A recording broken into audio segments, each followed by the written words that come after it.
Ya estamos de regreso, son las 6:37. ¿Qué tal, Rocío? ¿Qué tal, Agustín? Todo bien por acá. ¿Ustedes? Muy buenas tardes. Todo bien. Qué bueno tenerlos haciendo duplas. ¿Hace cuánto no los teníamos? ¿Hace como un mes? Como un mes, sí.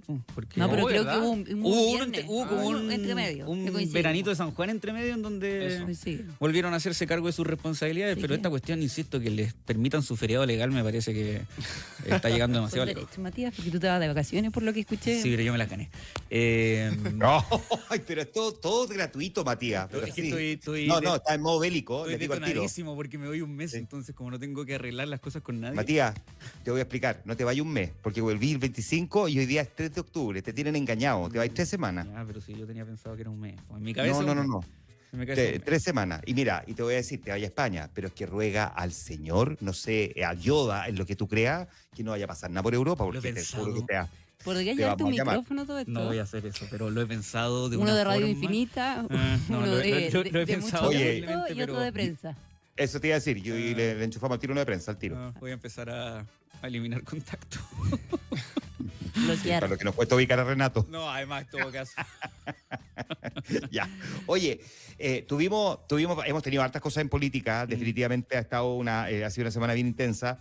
Ya vamos a comentar lo que pasó en TVN también con Janet Jara en el programa Candidato Llegó tu hora. Pero aprovechemos de mirar lo que, Agustín, ocurrió con las reacciones al candidato, sobre todo en declaraciones que hizo Evelyn Matei, que fue la primera entrevistada en nuestro programa político que debutó anoche por la pantalla de Mega dentro de nuestra edición de Mega Noticias Prime. Sí, de hecho se distanció de José Antonio Kast. Bien curioso porque ese mismo día, ayer, cuando da la entrevista en El Candidato, se distancia de José Antonio Kast en la forma, ¿no? No en el fondo de el eventual intervencionismo del presidente Boric. Claro, concuerda en la parte de como que es poco escrupuloso, que no corresponde, pero cuando le pregunta a Juan Manuel directamente por si fue un acto cobarde, ahí como que ella habla del fondo. Exacto. Y cuando dice si fue un acto corrupto, derechamente dice que no. Exacto, pero es curioso porque ella se distancia o marca el punto con José Antonio Kast, pero el mismo día su propio partido, la UDI, fue a Contraloría para denunciar. Uy, perdón. ¿Vas a estar Tosa bien? nomás. Va a estar No bien, hay nada peor tosa que nomás. sufrir tratando de hablar. No, de hablar. Sí. Va a estar todo bien. Ahora, insisto que ustedes dos han estado muy lesionados el último tiempo, así que me tienen nervioso. Ya, ahora sí. Retomando, ese mismo día la UDI fue a Contraloría para denunciar un eventual intervencionismo o falta a la presidencia política del presidente Boric. Entonces se distancia en la forma, pero no en el fondo. Igualmente, ayer lo comentábamos con Mauricio Morales, esta arremetida de la UDI, finalmente Bien curiosa. parece es un guiño, pero tremendo al Partido Republicano. Al final terminan defendiendo a José Antonio Kast y finalmente el debate está de si es que le conviene o no a José Antonio Kast estar en estas arremetidas constantes con el presidente Boric. Hay quienes dicen que no y hay quienes dicen que tenerlo en vitrina ahí y ya en constantes días peleando con la moneda. Hoy día también, de hecho el ministro Álvaro Elizalde también sacó al pizarrón a José Antonio Kast, le volvió a pegar. Fuego cruzado ahí, finalmente lo deja en vitrina a José Antonio Kast y deja, como hemos dicho, en fuera de juego a Evelyn Matei, pero ayer precisamente en El Candidato marca esta distancia, esta diferencia y finalmente como que se pone más tranquila quizá. Te diría que un poquito más institucional, Evelyn Claro, Matei, como claro, cuidando las formas por sí. los dos lados. Sí. Y esa es una estrategia que yo creo que fue una buena forma de contrarrestar la acción, a mi gusto, bien difícil de entender de su propio partido, que ahora hablamos con el diputado Benavente de la UDI, el día de ayer hablamos con el senador Cruzcoque. Ambos defendían la acción como una suerte de... Es que la institucionalidad hay que cuidarla independiente de a quién afecte y el partido que sea finalmente el aludido en esa ocasión. Pero, y uno entiende, ya, bonito cuidar la institucionalidad, pero también hay una cosa de estrategia electoral acá que uno no entiende de qué forma beneficia a Evelyn Matei en vez de darle bonos a José Antonio Kast. Sí, de hecho, pero se pone más institucional y al mismo tiempo, de alguna forma, apunta hacia otro electorado, ¿no? Hacia más el centro, la centroizquierda. Más moderado. El electorado más moderado y que de hecho hoy día la propia candidata dijo que está viendo que está ganando apoyos transversales desde la centroizquierda, que también tiene varios ex autoridades de la ex concertación. Entonces, a ese electorado está apuntando. Y también lo hace en la entrevista con Juan Manuel en el programa, cuando habla de dictadura, ¿no? Entonces, O sea, dice, yo he dicho gobierno militar, pero esto fue dictadura. Claro, es que yo le pregunto por qué a la derecha le cuesta tanto mencionar la dictadura. Sí, efectivamente es una cuestión de falta de convicción, de que se tienen que dar vuelta para ella, y ella hace una explicación respecto de lo que para ella significó la época de la UP y el golpe. Estaba fuera de Chile, estaba en Londres, 72, 73, 74, pero luego de eso, cuando yo le pregunto, bueno, pero a usted lo primero que se le viene a la cabeza cuando tiene que hablar, y me dice, no, yo hablo de régimen militar, pero tengo clarísimo que fue una dictadura. Por lo demás, así también lo calificó en algún momento mi padre. Sí, entonces ahí también apunta, ¿no?, a ese lado, ¿no? Como que se modera un poco más Evelyn Matei, y es precisamente lo que van a intentar hacer desde ese comando, me imagino yo. Pareciera ser el camino que elige ya en esta última parte de la campaña, porque también es interesante lo que dice cuando le preguntan por el caso de Bernarda Vera, ¿no? Esta falsa detenida desaparecida, que, claro, en algunas personas de republicanos y el candidato presidencial de Libertario dice que esto pone un manto de dudas sobre el Plan Nacional de Búsqueda, sobre los detenidos desaparecidos. Y Evelyn Matei apunta y dice que está convencida que este debe ser un caso tremendamente aislado, que no puede poner en duda que hubo personas que fueron desaparecidas forzadamente durante la dictadura. Sí. Yo creo que tuvo en general una buena performance Evelyn Matei ayer. No sé qué opinas tú, Juanma, que estabas ahí, el animador del programa, pero yo siento que por lo menos está de alguna forma yendo a ese electorado que la necesita o que de alguna forma se está viendo un poco huérfano. Hoy día hay una entrevista en La Segunda que hablaba de Guido Girardi, que decía justamente eso. Guido Girardi, el premio No me ayude tanto, compadre, en este caso Janet Jara. Y después, ojo, que salió Jaime Quintana a decir algo muy similar. Decir que sí, que es evidente que Janet Jara no está haciendo eco, no en militantes del socialismo democrático, pero sí en gente del progresismo. En votantes de izquierda. Votantes directamente de Carolina Toá, que hoy día van a votar por Evelyn Matei, y que yo creo que son muchos. Sí, eso es lo que apunta Guido Girardi en esta entrevista, lo que dices tú, Jaime Quintana, después sale a respaldar. Debe ser una tesis también al interior del socialismo democrático, ¿no? Que en estas semanas como bastante inactividad por parte de Janet Jara. Lo único que hace es que, claro, los convencidos son los militantes, pero hay un electorado importante de centro-izquierda que quizás todavía no se sube a la jaraneta como quieren. Y bajo el discurso de que es la candidata, que nunca votarían por una comunista. Claro, por lo demás. O sea, yo conozco mucha gente que votó por Carolina Toá y que ahora va a votar por Evelyn Matei porque jamás votarían por una comunista. O sea, es evidente que no han logrado llegar a ese votante. Bueno, y el oficialismo ahí también está quebrado con el tema que hablábamos antes del presunto intervencionismo. Ahora se le pregunta si es que son estilo Boric o estilo Jara, teniendo en cuenta lo que dijo Janet Jara ayer en una entrevista con TVN, que no era su estilo el mandar recados por una cadena nacional, por ejemplo, a candidatos presidenciales, que ella no iba a ocupar ese estilo. Entonces, ahora hay una suerte de quiebre o bandos entre si es que son más estilo Jara o estilo Boric, los distintos timoneles de partidos del oficialismo, ¿no? Pepe Toro no dijo también que no correspondía. Claro. Pepe Toro estilo Jara. Claro, por ejemplo, no mandar recados por este tipo de instancias. Sí, Camilo Escalona estilo Boric. Entonces, no me sorprende. Entonces estamos ahí también un quiebre importante, ¿no? Como que además separación. Consolida lo que ha sido una tendencia de la semana. Janet Jara primero pegándole muy duramente al gobierno por el tema de reconstrucción, diciendo que era una vergüenza. Eso, un cuestionamiento directo a un ministro muy cuestionado como es Carlos Montes, y ahora diciendo esto respecto al estilo del presidente. A mí me llamó algo la atención hoy día en un punto de prensa del secretario general del Frente Amplio, Andrés Kugle, que claro, habla de los temas de contingencia y también le preguntan por el tema de vivienda, y dice uno de los temas en el que este gobierno no ha estado bien es en la reconstrucción, donde no lo hemos hecho bien, donde nos falta mucho. A mí me llamó mucho la atención porque estamos hablando del partido del presidente y Boric. el secretario general del partido del presidente Boric. Yo creo que es evidente que el comando de Janet Jara, en medio, insisto, de unas semanas que han sido como curiosamente de inactividad, no sin mucho hito que hasta el día de ayer que participa este programa de TVN, que ha tomado la postura de que estos son las semanas para pegarle al gobierno en las diferencias, ¿no? En decir, no solo somos solo los candidatos del oficialismo, sino que cuestionamos también duramente lo que le pasa a este gobierno, que es algo que pasa en todas las elecciones también. Tratar de ir más allá de ese techo que siempre se dice que tiene el gobierno del presidente Boric debido a la aprobación presidencial que ronda entre un 20 y un 30%. Tratar de ir más allá y tratar de convencer a otro tipo de electorado pegándole Y sumándose a al las gobierno. críticas del gobierno, ¿no? O sea, como... Pero claro, no se ve tan bonito y además uno también se cuestiona de cuánto efectivamente se pueden desprender del mote de oficialistas cuando son el oficialismo, guste o no guste, ¿no? Tú podrás decir, bueno, es que además, pero son muy críticos de cómo el Ejecutivo ha conducido las cosas, sí, pero tú eres parte de ese Ejecutivo, ¿no? Has tenido cargos, has tenido ministros, subsecretarios, personeros de distintas funciones.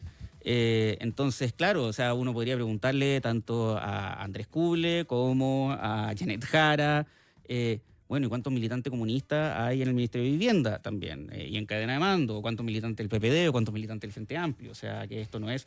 al mismo Andrés Kuble ha fallado entonces la ministra de Desarrollo Social, Javiera Toro, que en algún minuto fue encargada de la reconstrucción, no hemos sabido mucho más de ese rol y es militante del Frente Amplio. Es muy difícil, lo intentan todos, insisto, esto no es nuevo. Le pasó mucho a Sebastián Piñera, que trataron de pegarle por todos lados, lo hizo Sebastián Sichel, lo hizo Joaquín Lavín, lo hizo Ignacio Briones, que había sido ministro de Hacienda. Claro. De esta cosa de separarse del gobierno, me pregunto si es efectivo, si efectivamente como que la gente le queda, ellos le también, creo, no. también critican al gobierno, entonces yo voy a votar por ellos. Me parece que es una estrategia que no sé qué tanto fruto rinde, por más que, bueno, se intenta. Sí. Y una cosa es el estilo y otra es el fondo. Creo que, por ejemplo, el desmarque de ayer de Janet Jara es más de estilo. Ah, Lo dice absolutamente. directamente. Y es evidente, ella tiene un estilo distinto al presidente Gabriel Boric y ayer lo remarca y dice, no, yo jamás haría eso, claro, y ya al presidente solo le faltó nombrar a Kast, pero la alusión estaba hecha y estaba directa. Pero yo creo que, no sé, Janet Jara quizás está buscando este relanzamiento o reimpulso, mejor dicho, de su campaña con lo que va a ser el programa, que, fíjense, hoy día su equipo ya no estaba, se los presentaron a los distintos presidentes del oficialismo, un anexo, que yo creo que de anexo tiene poco. Yo lo que tenía entendido que un anexo era cuando se agregan un par de páginas, Claro, algo menor. una enmienda, Bueno, una estamos indicación. hablando, si en agosto cuando presentaron el programa, el bruto, eran 62 páginas, este anexo son 60. O sea, es un programa nuevo. Es un programa, en total Completo, estamos hablando sí. de 122 páginas, si no En me total es equivoco. un programa, sí. Claro, a mí me Entonces, ponen un anexo contrato de esa cantidad de páginas, no es un anexo contrato, un contrato. Es un un contrato. contrato nuevo. Exacto. Entonces, finalmente van a presentar, esta es la otra mitad del programa, donde se conocen algunas de las propuestas que hay. El lunes se supone que va a haber un acto formal. Mañana la candidata se reuniría con representantes de las 26 comisiones temáticas que ella nombró hace meses atrás para finalmente dar a conocer algunos puntos de lo que sería este anexo programático. Estaría, por ejemplo, el tema de regular la UEF, temas de vivienda también, y uno de los temas que hoy día marcó esta reunión con los presidentes fue el aborto. Ojo que con el aborto, porque la empieza a complicar también con el historial.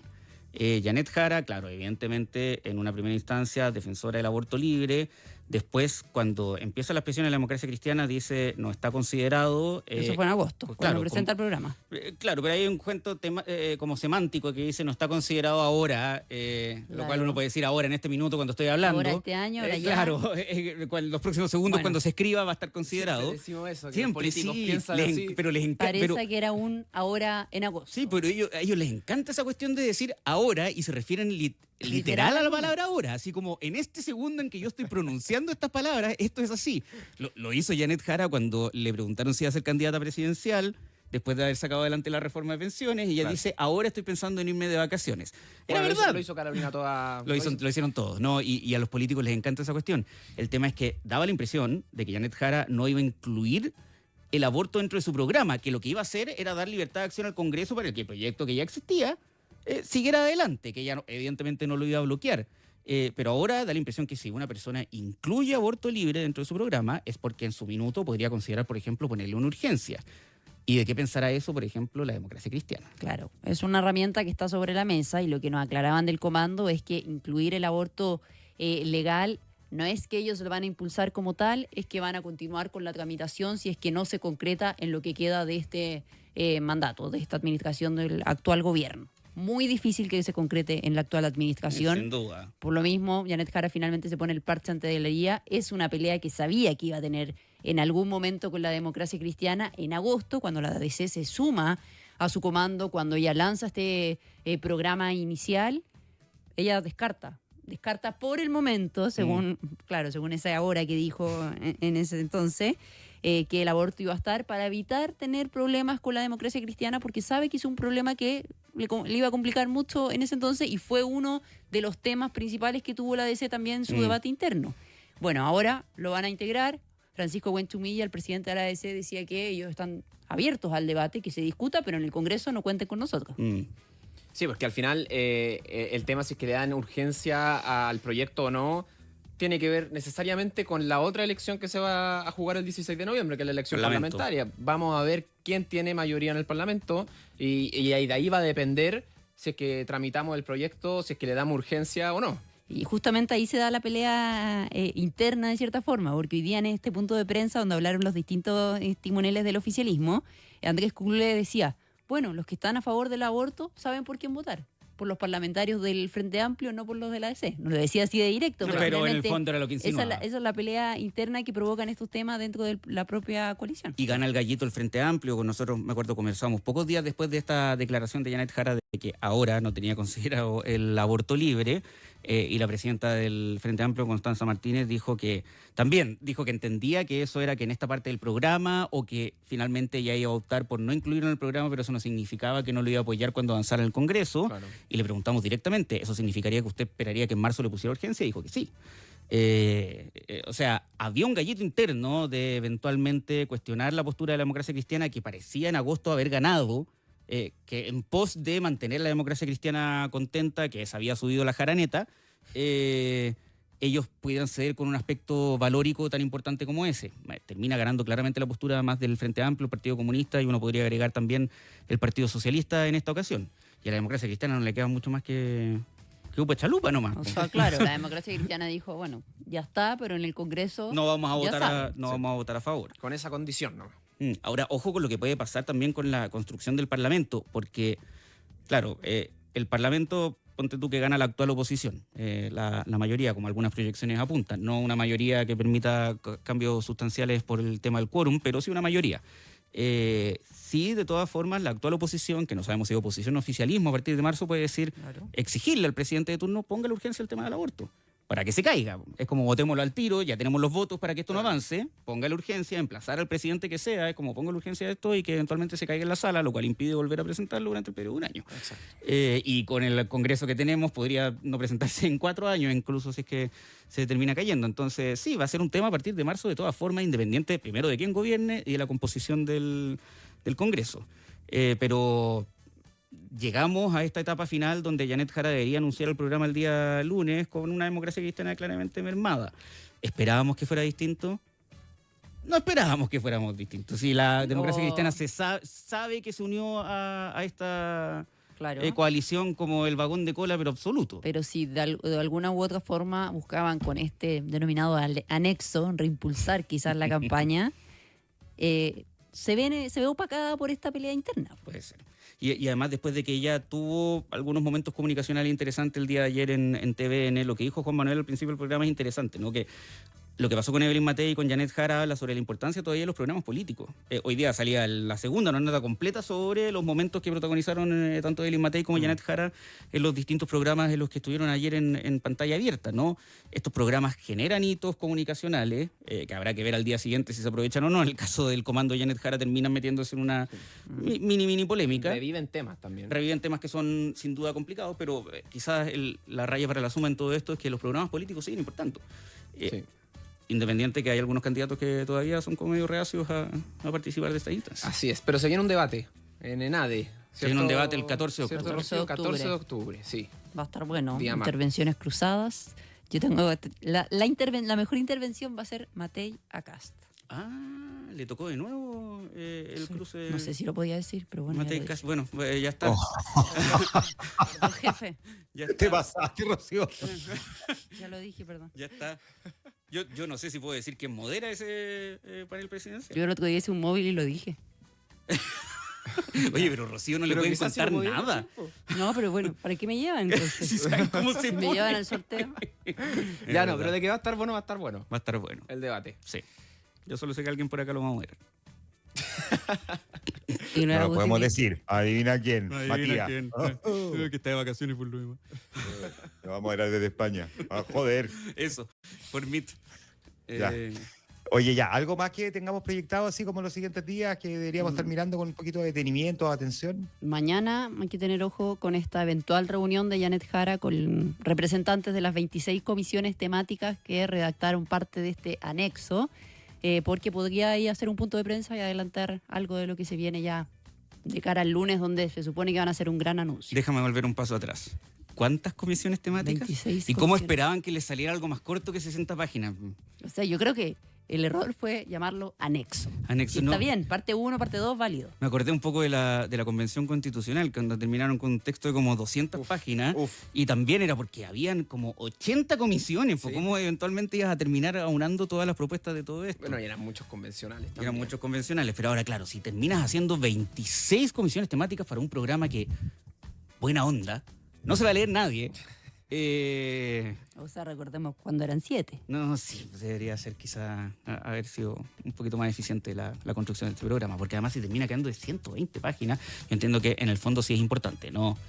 Autoridades lo leen, nosotros periodistas lo leemos, pero para el resto es que... No, pero claro, pero sí es un statement. Mm. Si no necesariamente el programa de gobierno es algo que se tenga que ejecutar, porque muchos avatares pueden ocurrir, digamos, durante el ejercicio del cargo, ¿no? Pero es un statement de lo que hacia dónde tú pretendes llevar Chile. O sea, a Boric le podrán sacar en cara que no pudo ejecutar su programa de gobierno, pero le van a recordar también y al mismo tiempo lo que él pretendía hacer con Chile y que finalmente también de alguna manera definía lo que él pretendía, al menos al comienzo de su mandato. Es un arma de Y además la doble razón por la que la gente lo eligió. Sí. Es como un arma de doble filo igual. No, sí, yo entiendo evidentemente la parte de ideas importante del programa. Creo que esas ideas podrían ser presentadas en 50 páginas max. Así, si es que te pasaste, 50 páginas. Bueno, Porque además, y es lo que pasa también un poquito con el problema con las cuentas públicas, cuando son tan largas es como que se empiezan a perder un poquito las ideas, claro. Y es lo que pasa hablando de constituciones. ¿no? En la convención decían que la constitución era muy larga, Porque tenía demasiado, muchas cosas importantes y cosas. todo eso, y al fin y al cabo eso se terminó. Y al final una constitución puede ser de Puede un par ser, de páginas. puede ser o- fácilmente o- de 5 páginas si es que tú sí. incluyes todos los principios Claro. que van a regir tu país. Siendo ¿no? general, puede ser muy, muy corta. Entonces, esa también me acuerdo que era la discusión todo el rato en las distintas convenciones. Que se hablaba de la constitución más larga no solo de la historia de Chile, sino que de múltiples países, Exacto. ¿no? A propósito de lo que terminó generándose. Así es. 26 comisiones. El que mucho Muy abarca, bien, pues. ¿cómo dice? Poco aprieta, pues. Poco aprieta. aprieta. Así es. Y camarón que se O duerme, pocas prietas también. muere electrocutado. Claro. Es porque piedras trae. Porque piedras trae, efectivamente. Gracias, Rocío. Gracias, Agustín. Un Buen abrazo. fin de semana, Chao, que nos estén muy bien. vemos. Son las 7 de la tarde en punto.